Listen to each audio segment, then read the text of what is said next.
Hello everyone.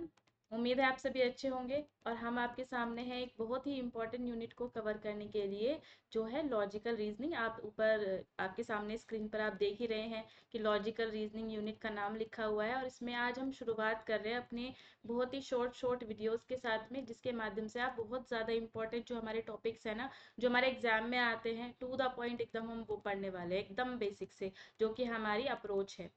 आज की unit में, आज की क्लास में जो हम पढ़ेंगे इंडक्टिव एंड डिडक्टिव अप्रोच के बारे में। लेकिन उससे पहले हमें ये समझना ज़रूरी है कि ये वाली जो हमारी यूनिट है, ये हमारे लिए कितनी ज़्यादा इम्पोर्टेंट है। जैसे कि आप देखते हैं एग्जाम में अलग अलग तरीके के क्वेश्चन आते हैं, लेकिन हम ये देखते हैं कि इस यूनिट से जितने भी टाइप के क्वेश्चन बनते हैं ना, वो रिपीटेड मोड में सेम आते हैं। जैसे कि अगर मैं कुछ इंपॉर्टेंट टॉपिक्स अगर आपके सामने यहाँ पर लिखूं, तो आप लॉजिकल रीजनिंग से स्क्वायर ऑफ ओपोजिशन का क्वेश्चन एक देखते हैं, एक लॉजिकली इक्विवेलेंट का क्वेश्चन आपके सामने बहुत आता है, इस बार भी आपसे पूछा गया था। फिर आप देखते हो कि आपके सामने फालेसीज के क्वेश्चन आते हैं, जिसमें कि आप फॉर्मल फालेसी, इनफॉर्मल फालेसी के क्वेश्चन देखते हैं। तीसरा टाइप आप एक्सटेंशन एक्सटेंशन एंड इंटेंशन का आने लग गया है। और ये वाला टॉपिक ऐसा है कि आप कम्युनिकेशन में भी पढ़ते हैं और लॉजिकल रीजनिंग में भी पढ़ते हैं, तो दोनों यूनिट्स को ये वाला टॉपिक कवर करता है, एक्सटेंशन और इंटेंशन का। इंक्रीजिंग इंटेंशन, डिक्रीजिंग इंटेंशन, इस तरीके के क्वेश्चन आपको आते हैं इसमें। फिर एक क्वेश्चन आप देखते हो, जैसे लॉजिकल रीजनिंग में आपका फालेसी से रिलेटेड क्वेश्चन आ जाए, जिसको कि हम वहाँ हेत्वाभास बोलते हैं। लॉजिकल रीजनिंग इंडियन लॉजिक में हेत्वाभास, इंग्लिश में आप उसे फालिसी बोलते हैं। या फिर आपके आ जाते हैं प्रमाणास, 6, जो आपके 6 प्रमाण हैं, इनसे संबंधित। तो आप देख रहे गिने चुने टॉपिक्स आपके सामने, अगर आप इनको भी करके चले गए तो आपके नंबर पक्के हैं। मतलब आपके अगर जितने भी क्वेश्चन आ रहे हैं ना, आप उसमें से मोस्टली क्वेश्चंस को सॉल्व करके ही आओगे। और प्लस पॉइंट क्या है इस वाली यूनिट का, कि आपको ये सारी चीज़ें ना समझ के करनी होती हैं, कुछ भी इसमें रटने वाला है ही नहीं। कंसेप्चुअल है, आप चीज़ों को समझेंगे और बहुत ही आसानी से आपके क्वेश्चन इसमें बन जाते हैं। और क्वेश्चन रिपीट होते हैं, रिपीटेड मोड में आते हैं। तो हमें इस वाले यूनिट को बहुत ही इंटरेस्टेड वे में, बहुत ही इंटरेस्टिंग मेथड के थ्रू करना है, इंटरेस्ट लेके करना है, इसको बोझ नहीं समझना। शुरुआत में ये थोड़ी बोझ लग सकती है आपको, कि अलग अलग टाइप की टर्म्स आपके सामने आएंगी, अलग अलग तरीके के शब्द आएंगे। जैसे आप इंडियन लॉजिक में पढ़ेंगे तो बहुत बहुत शब्द ऐसे होते हैं जो टिपिकल लगते हैं, लेकिन अगर एक बार आपने उन्हें मन से समझ लिया तो वो आपके लिए बहुत ही ज़्यादा हेल्पफुल होंगे। तो इसी के साथ हम इस यूनिट को शुरू करेंगे। और इससे पहले कि मैं आपको बता देना चाहती हूँ कि हमारा क्रैश कोर्स चल रहा है, मैं पहले भी आपसे इस बारे में बात कर चुकी हूँ। क्रैश कोर्स को आप ज्वाइन कर सकते हैं, नीचे दिए गए नंबर पे कॉल कर सकते हैं। अगर दिसंबर के लिए प्रिपरेशन कर रहे हैं तो उसके लिए भी हमारा बैच ऑनगोइंग है, आप ज्वाइन कर सकते हैं। अब हम आ जाते हैं अपने टॉपिक के ऊपर, जो कि हमने आज लिया है डिडक्टिव और इंडक्टिव का। ठीक है, अब डिडक्टिव और इंडक्टिव ये एक ऐसा टॉपिक है कि जिसको कि आप हम लॉजिकल रीजनिंग के पर्सपेक्टिव में आज समझेंगे। ठीक है, लॉजिकल रीजनिंग में आता है। जब आप इसको टीचिंग एप्टीट्यूड में देखते हैं तो वहां पर भी आपको ये पढ़ना होता है, और जब आप इसको रिसर्च एप्टीट्यूड में आप यूनिट में जाते हैं तो आपको ये अप्रोच वहां भी पढ़नी होती है। सिमिलर है तीनों में ही, मतलब जो इनके फीचर्स हैं कि डिडक्टिव क्या है और इंडक्टिव क्या है, अगर आपने बेसिक समझ लिया तो ये टॉपिक ऐसा है कि आपकी तीनों यूनिट्स में काम आता है। लॉजिकल रीजनिंग में, टीचिंग एप्टीट्यूड में, रिसर्च एप्टीट्यूड में, प्लस आपकी डे टू डे लाइफ में भी। ठीक है, तो इसको बिल्कुल भी आपको घबराना नहीं है कि ये क्या टॉपिक है अजीब सा, लेकिन ये बहुत ही ज़्यादा आसान है, और एक बार आपने समझ लिया तो आपके बहुत अच्छे इसमें आप स्कोर कर सकते हो। तो हम आज समझने वाले हैं इंडक्टिव और डिडक्टिव क्या है।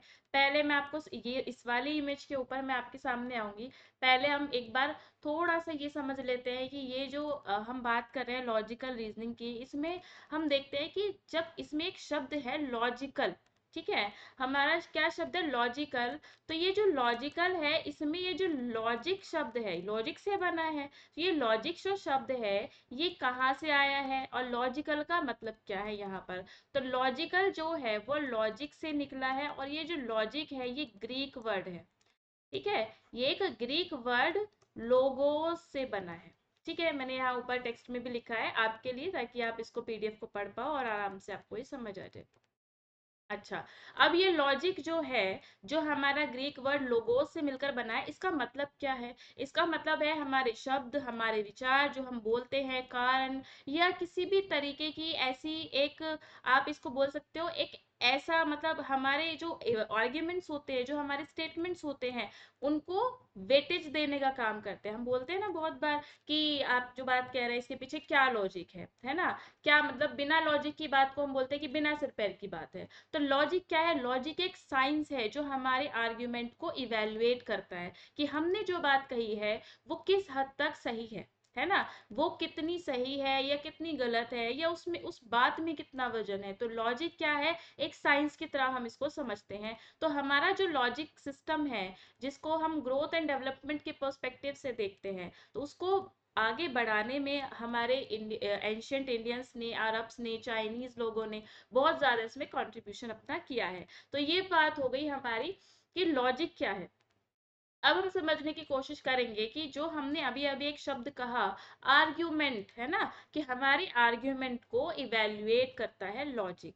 तो वो आर्ग्यूमेंट क्या है? आर्ग्यूमेंट होता है हमारे स्टेटमेंट्स का ग्रुप, ठीक है, जिसमें, और ये जो ग्रुप है स्टेटमेंट्स का, ये क्या है? इसमें हमारे एक या एक से ज्यादा प्रीमाइसेस होते हैं। प्रीमाइस मतलब कि जब आप क्वेश्चन सॉल्व करेंगे तो आपके सामने एक ग्रुप ऑफ स्टेटमेंट आएगा, मतलब जिसमें आप बोलेंगे प्रीमाइस वन, प्रीमाइस टू, और उसके बाद आपका आएगा कंक्लूजन। और आपको इन प्रीमाइसेस के बेसिस पे बताना होगा कि आपका कंक्लूजन सही है कि नहीं है। इस तरीके के क्वेश्चन आपने अपने प्रीवियस ईयर में बहुत ज्यादा देखे होंगे।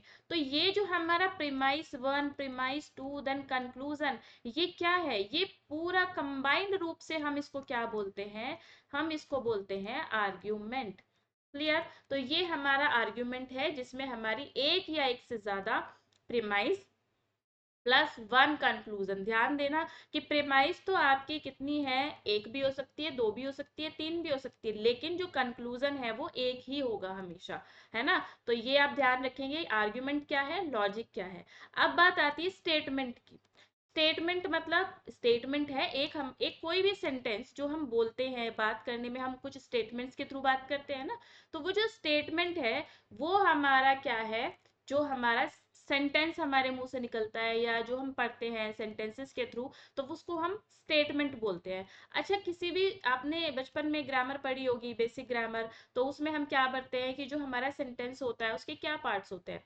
हमारा सब्जेक्ट होता है, हमारी हेल्पिंग वर्ब होती है, वर्ब होती है, प्रीपोजिशंस भी हो सकती है उसमें, और लास्ट में हमारा ऑब्जेक्ट होता है। ठीक है? तो वो ये सारे जो एलिमेंट्स हैं, जो हमारे एलिमेंट्स है सेंटेंसेस के, ये सब एक कंप्लीट जब मिलते हैं तो ये एक कंप्लीट सेंटेंस बनाते हैं, जिसको हम स्टेटमेंट बोलते हैं।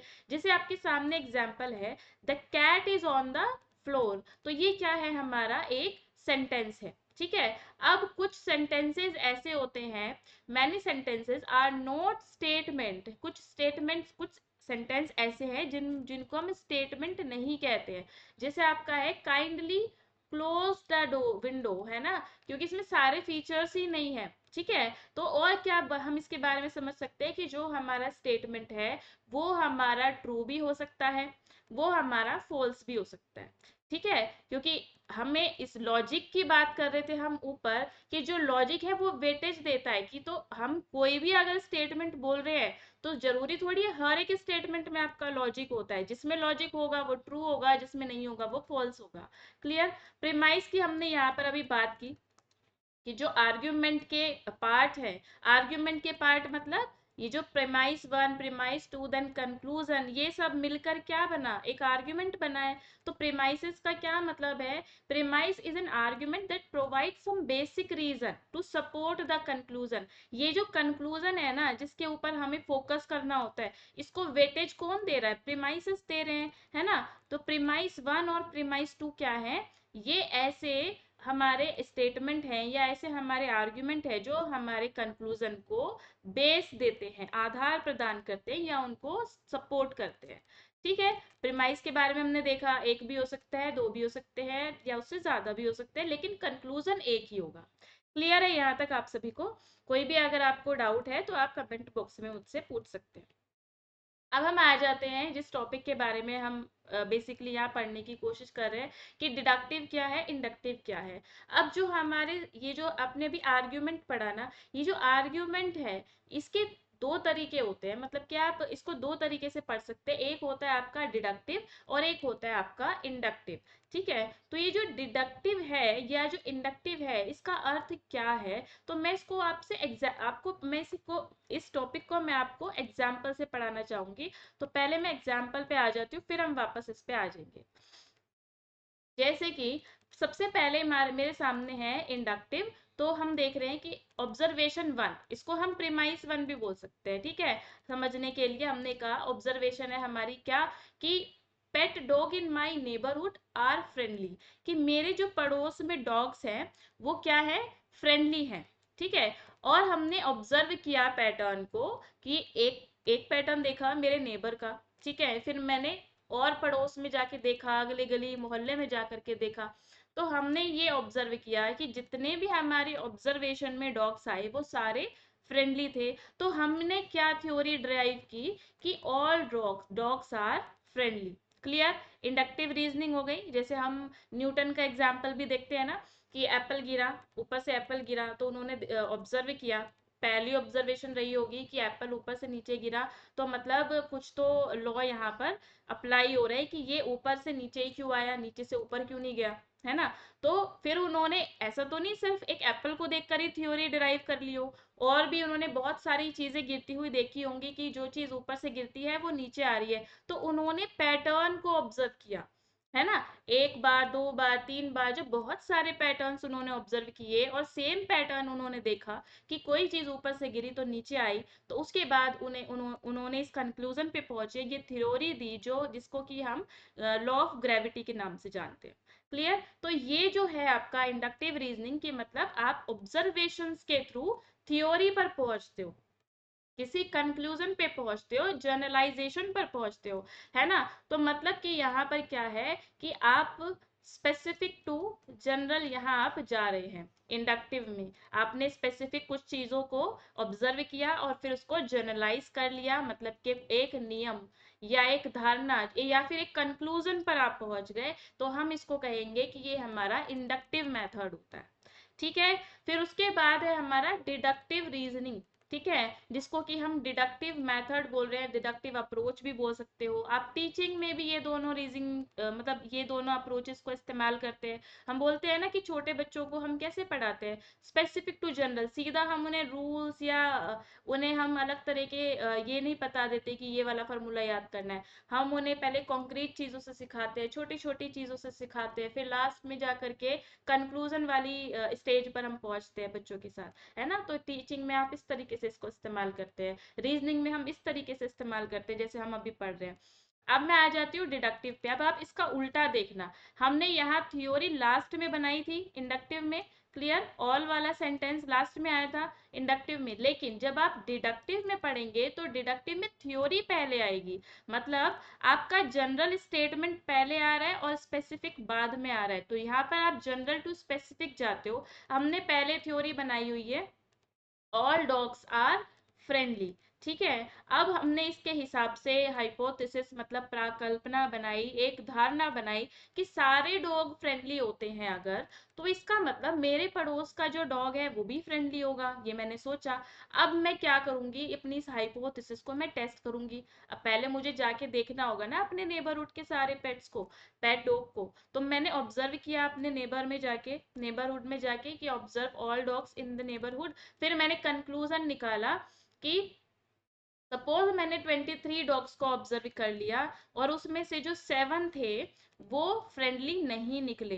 तो यहाँ पर क्या हो गया, अब ये थोड़ा आपका रिसर्च वाला टच यहाँ पे आ गया। ठीक है, कि जो मैंने थ्योरी शुरू में बनाई ऑल डॉग्स आर फ्रेंडली, वो लास्ट में जाके यहाँ पे क्या हुई, कि यहाँ पर 23 में से 7 तो फ्रेंडली नहीं निकले, है ना। तो रिजेक्ट हो गई हाइपोथेसिस। लेकिन अभी हम रिसर्च में नहीं घुस रहे। ठीक है, मैं आपको यहाँ पर बता देना चाहती हूँ। तो यहाँ पर हम क्या कर रहे हैं, जब हमने ऑल डॉग्स आर फ्रेंडली के थ्रू हम गए, थ्योरी से गए, तो फिर हमने ये धारणा बनाई कि मेरे पड़ोस का डॉगी भी फ्रेंडली होगा। ठीक है, तो ये क्या हो गया आपका डिडक्टिव रीजनिंग में हम इस तरीके से करते हैं, जहां आपका ऑल वाला जो स्टेटमेंट है ना, ये ट्रिक बता रही हूँ, जो ऑल वाला स्टेटमेंट है वहां से शुरुआत अगर हो रही है तो आपका डिडक्टिव आएगा।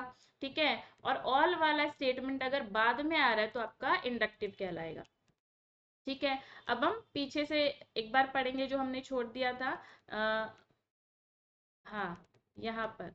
ठीक है, तो यही बात हमने समझी थी डिडक्टिव में, अभी अभी एग्जाम्पल के थ्रू कि थ्योरी के थ्रू हम जा रहे थे, मतलब ऑल वाला स्टेटमेंट आपका पहले आ रहा था, थ्योरी बनाते हैं, उसके बाद आप हाइपोथेसिस बनाते हैं कि सारे डॉग्स फ्रेंडली हैं, तो इसका मतलब मेरे पड़ोसी का डॉग भी फ्रेंडली होगा, ये मैंने यहाँ हाइपोथेसिस बनाई। अब इस हाइपोथेसिस को चेक करने के लिए मैंने ऑब्जर्व किया पड़ोस के डॉगीज को, है ना, फिर उसके बाद जब मैंने ऑब्जर्व किया तो लास्ट में मुझे कंफर्मेशन मिलेगा, ठीक है, कि मेरे पड़ोस का डॉगी सच में फ्रेंडली है कि नहीं है। क्लियर, तो ये हमारा क्या है डिडक्टिव मेथड है, जिसमें हम जनरल टू स्पेसिफिक जाते हैं। जनरल मतलब जो हमारी थ्योरी है, जो हमने जनरलाइज किया है, ठीक है, जनरल टू स्पेसिफिक, जब हम कंफर्म कर लेंगे ना कि पड़ोस का डॉगी भी फ्रेंडली है, तो वो हमारा क्या है अपना स्पेसिफिक हो गया वो, या फिर हम कहें पर्टिकुलर हो गया। ठीक है, इसको हम देखो, आप एरो ऊपर से नीचे की तरफ लग रहा है, तो इसको हम क्या बोलते हैं, टॉप डाउन अप्रोच भी इसको बोलते हैं। ठीक है, तो मैंने यहाँ पर हाईलाइट की हुई हैं चीजें। क्लियर, अब इसमें हमें इतना ही ध्यान रखना है, क्योंकि हम लॉजिकल रीजनिंग के पर्सपेक्टिव से पढ़ रहे हैं, अगर हम रिसर्च के पर्सपेक्टिव से पढ़ रहे होते तो उसमें और भी बहुत सारी चीजें मैं आपको बताती। क्लियर, अब हम इसको हिंदी में निगमनात्मक कहते हैं। अब हम आ जाते हैं इंडक्टिव थ्योरी के ऊपर। तो इंडक्टिव जो है आपका, जिसको हम इंडक्शन कह रहे हैं, यहाँ पर हम देख रहे हैं ये नीचे से शुरू हो रहा है ना, क्यों, क्योंकि हम थ्योरी तो लास्ट में बना रहे हैं, ऑल वाला स्टेटमेंट यहाँ लास्ट में आता है, तो एरो नीचे से ऊपर की तरफ लग रहा है, तो इसको हम क्या बोलते हैं, बॉटम अप अप्रोच। ठीक है, जिसमें हम पर्टिकुलर या इसको कहीं स्पेसिफिक टू जनरल जाते हैं। ठीक है, तो ये आप याद रखेंगे कि किस तरीके से मैंने आपको ट्रिक से बता दिया है कि किसको हम क्या बोलते हैं, इसको हम हिंदी में कहेंगे आगमनात्मक। ठीक है, और ये आपके ये जो पैटर्न है ना, ऑब्जर्वेशन के बाद क्या आएगा, पैटर्न आएगा, पैटर्न के बाद tentative hypothesis then high theory, इसी तरीके से आपका डिडक्टिव में जो सीक्वेंस है ना, या इंडक्टिव का जो ये सीक्वेंस है जो मैंने इमेज के थ्रू बताया, ये आपसे पूछा जाता है, तो आप इसको अच्छे से समझ के करेंगे। ठीक है, फिर उसके बाद हम आ जाते हैं एग्जाम्पल्स पे। ठीक है, अब यहाँ पर हमारा जो आर्ग्यूमेंट होता है वो हमारा वीक या स्ट्रॉन्ग होता है, किस तरीके से होगा, जैसे पहला स्टेटमेंट आपके सामने है, मैं आपको ट्रांसलेट करके बताऊंगी, हिंदी की स्लाइड भी है। Should parents invest equally in their children marriage as well as education, कि जो पेरेंट्स हैं उनको अपने बच्चों की शादी में उनके एजुकेशन के इक्वल ही खर्च करना चाहिए, है ना, स्टेटमेंट वन है। अब इस स्टेटमेंट के लिए दो आर्ग्यूमेंट है, आपको बताना है कि कौन सा सही है या कौन सा वीक है या कौन सा स्ट्रॉन्ग है। ठीक है, तो आर्ग्यूमेंट वन है, no parents should invest in marriage more, कि जो पेरेंट्स हैं उनको मैरिज में ज्यादा खर्च करना चाहिए, इस आर्ग्यूमेंट वन ने कहा। आर्ग्यूमेंट टू क्या बोल रहे हैं, parent should invest in education more as it is more helpful for the children's future, कि जो पेरेंट्स हैं उनको एजुकेशन में ज्यादा इन्वेस्ट करना चाहिए, क्योंकि ये क्या है बच्चे के फ्यूचर के लिए बहुत ज्यादा लाभदायक होगा। तो इन दोनों में से आप देख सकते हो कि कौन से वाला आर्ग्यूमेंट, कौन से वाले आर्ग्यूमेंट में ज्यादा वेटेज है, किसमें लॉजिक के साथ बात कही गई है ना, तो लॉजिक तो हमें आर्ग्यूमेंट टू में ही नजर आ रहा है ना।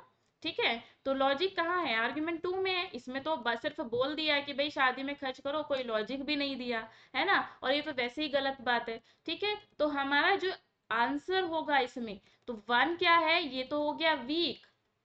ठीक है, वीक हो गया, और अपना जो सेकंड आर्ग्यूमेंट है ये क्या है, स्ट्रॉन्ग है, क्योंकि इसमें लॉजिक के साथ बात बोली गई है। ठीक है, तो हमारा क्या होगा, ए जो है अपना ऑप्शन सही हो जाएगा कि argument two is strong and argument one is weak. Clear, I think अब आपको ज्यादा क्लियर पिक्चर हो गई होगी कि हमें किस तरीके से सॉल्व करने होते हैं। अच्छा, एक और है मेरे पास question, should all companies have a 4 day work week, कि हफ्ते में 4 दिन ही काम करवाना चाहिए कंपनीज को।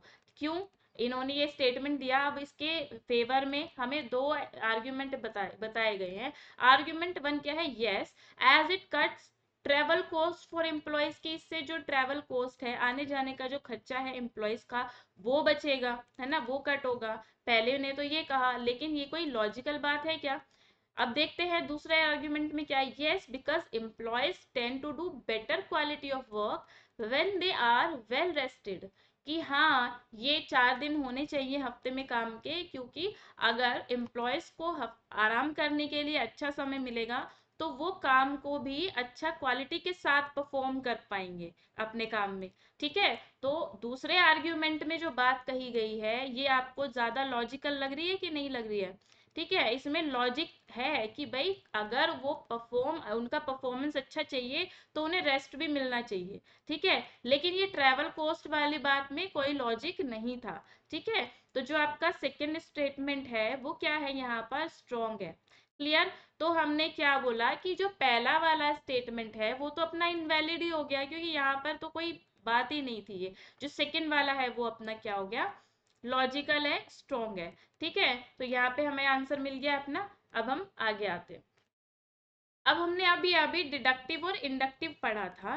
तो ये जो डिडक्टिव और इंडक्टिव है, इसमें जब हम आर्ग्यूमेंट के लिए पर्टिकुलर बात कर रहे हैं, वो तो हमने अर्थ समझ लिया, और वही सारी चीजें यहाँ पर आएंगी जो जो मैंने आपको पीछे समझाई। लेकिन अब मैं डिडक्टिव और इंडक्टिव के एग्जाम्पल से आपको समझाने की कोशिश करूंगी। ठीक है, तो इसमें मैं एग्जाम्पल पे आती हूँ। मेरे सामने है, हाँ, यहाँ पर lakes are usually home to ducks, कि जो लेक है ना, जो हमारी झील होती है, नदियां होती है, उसमें वो क्या है? डक्स के लिए घर है। Therefore a lake must have ducks in it, इसका मतलब जो लेक है उसके अंदर डक जरूर होगी या होनी चाहिए। ठीक है, तो पहला वाला जनरलाइज स्टेटमेंट था कि नहीं था? ठीक है, ऑल हिडन है, ऑल लिखा नहीं है, लेकिन इसमें लेक्स मतलब सभी लेक्स के बारे में बोला गया है कि जितनी भी लेक्स होती हैं वो डक्स का होम होती हैं। इसका मतलब उस वाली लेक में या जिस किसी पर्टिकुलर लेक में जहां वो जा रहा है उसमें भी डक होंगी। ठीक है, तो ये आपका क्या है? डिडक्टिव आर्ग्यूमेंट आपको दिख रहा है ना यहाँ पर, है ना। और हम ये देख ही चुके हैं कि भाई टॉप डाउन प्रोसीजर होता है अपना, जनरल से हम स्पेसिफिक कंक्लूजन की तरफ जाते हैं। ठीक है, तो ये सारी चीजें हमने डिडक्टिव में देखी। अब हम इंडक्टिव में देखते हैं। इंडक्टिव ऑपोजिट होता है। ठीक है, तो इंडक्टिव में क्या है? आप स्पेसिफिक टू जनरल जाते हो, आप कुछ ऑब्जर्वेशंस करते हो और उसके बेस पे आप कोई कंक्लूजन पर पहुंचते हो। जैसे A did his homework, A ने अपना होमवर्क किया। B did his homework, B ने भी अपना होमवर्क किया। तो ये किस पे आ गए? Mostly all students did their homework, इसका मतलब अधिकतर स्टूडेंट्स ने अपना होमवर्क किया। तो इन्होंने पहला पैटर्न फॉलो किया, पैटर्न वन, पैटर्न टू, और फिर उसके बाद ये कंक्लूजन पर आ गए। ठीक है, तो ये इंडक्टिव है। लेकिन अब यहाँ पर समझने वाली बात जो है वो ये है कि क्या जरूरी है कि सभी ने किया हो? ए को फॉलो किया, बी को फॉलो किया, सी को फॉलो किया, हो सकता है डी ने ना किया हो, लेकिन हमने यहाँ बोल दिया all student did their homework. ठीक है, तो यहाँ पर क्या है आपका? डाउटफुल है चीज। लेकिन अगर मैं यहाँ पर बताऊं कि हमने जब डिडक्टिव पढ़ा, स्पेशली जब हम साइंस की या मैथ्स की बात करते हैं, वहां पर हमारे बने बनाए फॉर्मूलाज हमारे पास होते हैं जिनको हम अप्लाई करके सोल्यूशन निकालते हैं। क्या कोई चांस होता है कि वो फॉर्मूला किसी एक क्वेश्चन में अप्लाई हो जाए और दूसरे में ना अप्लाई हो? ऐसा पॉसिबल नहीं है। ठीक है, तो जो डिडक्टिव है अपना, जो डिडक्टिव अप्रोच है या डिडक्टिव आर्ग्यूमेंट है, अगर उसमें आपके जो प्रीमाइसेस है, प्रीमाइस आपकी ट्रू है, तो कंक्लूजन आपका ट्रू होगा ही होगा। ठीक है, कि मतलब जो आपने बेस दिया है, जो आधार प्रदान किया है कंक्लूजन के लिए, अगर वो सच है तो कंक्लूजन आपका सच होगा ही होगा, 100%। ठीक है, लेकिन अगर आप इंडक्टिव की बात कर रहे हैं, ठीक है, तो यहाँ पर मैंने अभी अभी एग्जांपल दिया कि ए ने काम किया, अपना होमवर्क किया, बी ने किया, सी ने किया, डी ने किया, जरूरी है ई ने भी किया हो? नहीं ना। तो यहाँ पर यहाँ प्रेमाइस अगर ट्रू है तो इसकी कोई गारंटी नहीं है कि कंक्लूजन ट्रू होगा ही होगा। वो झूठ भी हो सकता है, गलत भी हो सकता है। ठीक है, तो उसके चांसेस हैं यहाँ पर। क्लियर? तो यहाँ मैंने आपको डिफरेंस बताया, और इसी तरीके से जो मैंने अभी अपने लेक्चर में मैं आपको स्टेटमेंट्स बोल रही हूँ ना, ये आपके क्वेश्चन में फ्रेम होकर के आते हैं। ठीक है, तो ध्यान से इनको समझ के ही आप करें।